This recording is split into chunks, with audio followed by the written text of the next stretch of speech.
আমি আপনাদের সাথে কিছু গুরুত্বপূর্ণ কথা বলতে চাই। তো হয়েছেটা কি, আমার বান্ধবী ছিল, তার বয়ফ্রেন্ড তাকে চিট করেছে, সে প্রেগনেন্ট ছিল আর কি। তো তো হয়েছে, তো আমি বলতে পারছি না, ভিডিওটা আপনাদের দেখাচ্ছি, আপনাদের দেখুন। যে আমার বান্ধবীকে দেখতে পাচ্ছেন, তো ওর পেট দেখে তো বুঝতে পারছেন যে ও প্রেগনেন্ট আছে। তো কিছুদিন আগে থেকে এই ব্যাপারটা ঘটেছে, ও আমাকে দেখে লুকিয়ে যাচ্ছে, ওর লজ্জা লাগারও তো একটা বিষয় আছে।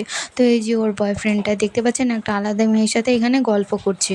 তো কি আর বলবো, আমি আপনারা বলো, আমার চোখে ধরা পড়েছে এই দৃশ্যটা। তো তারা দুজনে কাছাকাছি ছিল, কিছুক্ষণ পরে দূরে সরে যায় আমাকে দেখে। তো আমি তাকে সব কিছু গিয়ে বলে দিই, তো ও আমার কথা সবই বিশ্বাস করে। আমি ওকে রেকর্ডিং দেখিয়েছি, ওখানে ছিল না। বললাম ছেলেটা ধোঁকাবাজ, দেখতে পাচ্ছ আমাকে দেখে কোথায় লুকিয়ে গেছে। এখন কারেন্ট শর্ট খাবে সেটারও ভয় নেই, কিন্তু আমাকে দেখে লুকিয়ে গেছে। আর এদিকে দেখছি আমার বান্ধবীকে বলতে এসে দেখছি শালা ওইও আলাদা ছেলের সাথে লাইন মারছে। আমার চোখের সামনে ঘটে যাওয়া এমন ঘটনাকে আমি কি আর বলি বলো। আমার বান্ধবীটাই ভালো না। তো গাইস, আমার কান্নাটা বৃথা চলে গেছে, তো তোমরা কিছু মনে করিও না।